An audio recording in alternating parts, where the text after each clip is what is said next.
Hi there and welcome to Lorena's Labyrinth. My name's Anna Pirelli. The comments that you see here are my views, beliefs, opinions, and sometimes they are not even my fully formed views, beliefs, and opinions. However, they are my understandings. Please do retain an open mind and reflect on any of the content and your comfort levels. If your views differ, please feel free to leave a comment. Also remember, it is possible to disagree in respectful ways. My way is not necessarily your way and vice versa. You might also find that some of the content on this playlist in regard to spiritual or universal laws, it resonates with you, meaning it feels right to you, while other laws may not feel right or they may not feel comfortable.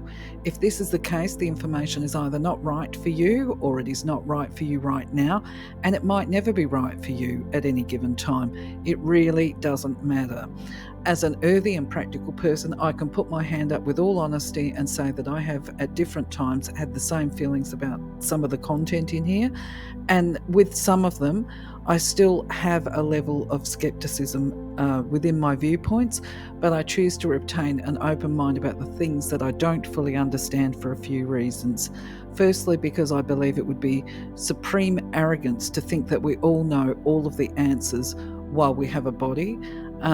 And because what is right for one of us is not necessarily right or suitable for all of us, and I choose to respect the differences. Please do leave your opinions, beliefs. Feel free to argue the points in a respectful way with any of the content on the slides and even my interpretations. And if you feel that you can add clarity around some of the content, we would all love to see it. Thank you. For now, though, let's explore the laws. All creation is governed by law. The principles that operate in the outer universe, discoverable by scientists, are called natural laws. But there are subtler laws that rule the hidden spiritual planes and the inner realm of consciousness. Contained within these laws, or conditions, is the true nature of matter. Knowledge of these laws has an effect upon the mental urges. Mind is the builder. Stay in full mindfulness of the application of universal law as related to self and to others, and know that in love all life is given, in love all things move. In giving one attains, in giving one acquires. In giving, love becomes the fulfillment of desire, guided and directed in the ways that bring the more perfect knowledge of self as related to the universal, all-powerful, all-guiding, all divine influence in life. Love is life. When we go back, merge with the God source, in some infinitesimal but profound way, we expand the mind of God.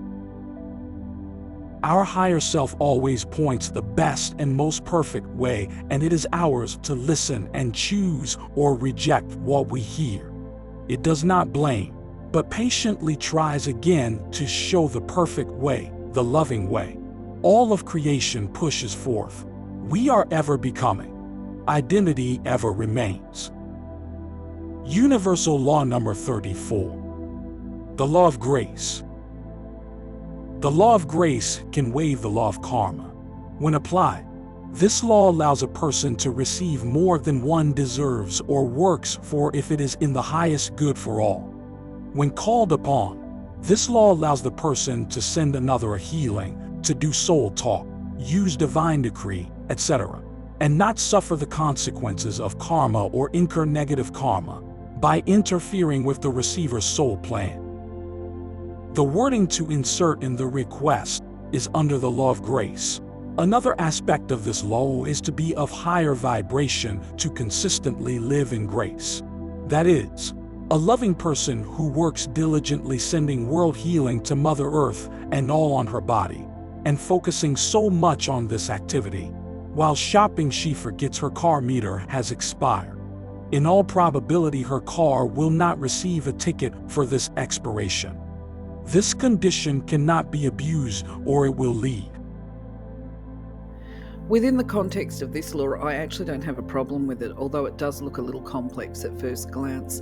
I interpret it as saying that while we're all bound by karma, including past life, there may be occasions when karma can be waived, even if we actually don't deserve to be exonerated from our past actions. But there's a but with this. There appears to be a clause to this waiving of the karma that it can only be done when it's for the greatest or highest good of all. So I further interpret this law as being one that we can call upon, the law of grace, when we send healing where the person hasn't given permission or consent, or where they haven't asked. And by that I mean that I've always been taught that I have to have consent from a person if I'm going to send healing to them, or to do energy readings. Otherwise it violates their free will. So I am aware that there are exceptions to this under special conditions, certainly with my teaching anyway, and this seems to be aligned.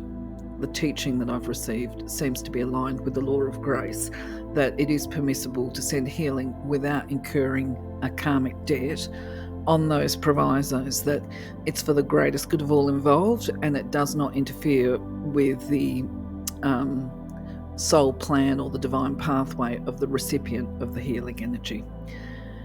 So I also see within this law as well that it confirms that we can send planetary and global healing under the law of grace, because of course if we're sending healing to an area of conflict, so we don't necessarily have permission or consent from all those individuals in that area to direct that healing to them, and we don't know, we're not privy to their soul plan, so we don't know if we're going to be interfering negatively or positively when we send healing energy to them. So what I say is, this law I read as saying that it is appropriate to send it when it's for the highest good of all. If you put that disclaimer in under the law of grace, if you're going to send healing to areas where you don't have consent, you do it under the law of grace and where it's for the highest good of all. I have a feeling it gets a little grey when we start talking about that if a person is ungrounded because their mind is so busy and focused on sending healing and spiritual stuff that they might inadvertently break a minor law of the land, that they're not going to experience the consequences of the breach. But at the same time, I also know of personal experience with that, okay? So I do get that we're advised not to abuse the protection offered by the divine in the course of our healing work. Now, this might be a simple case of, I thought of a couple of examples where, you know, you've got to go and do something. It's part of meeting your obligations, either socially or your family, and where we might park in a parking bay that we're not meant to.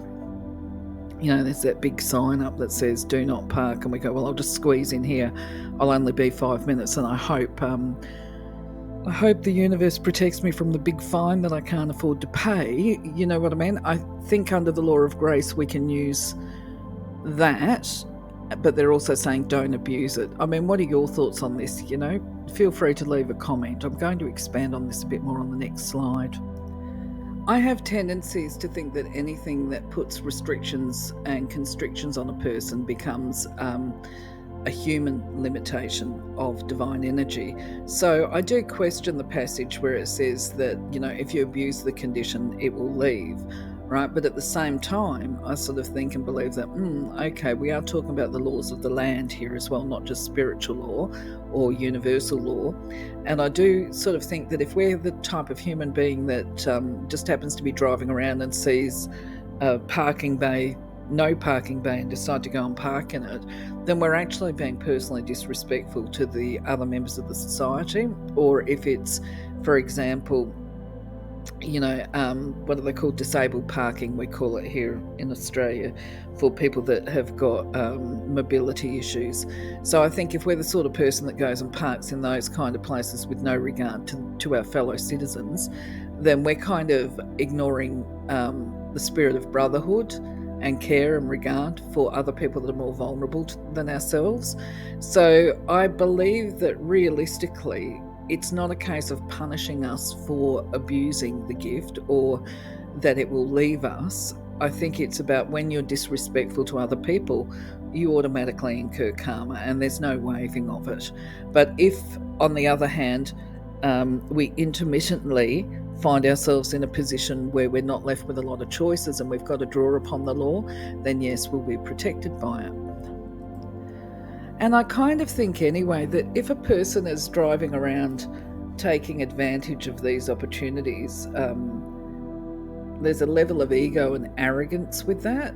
And that will definitely come back at them anyway. I don't think that we can change that unless we change our attitude. Just my thoughts anyway. Obviously, as always, interested in hearing what you've got to say. I'm going to leave this with you. Thankful it's a short one today after yesterday's. Take care, be blessed, speak to you on the next one. Bye bye.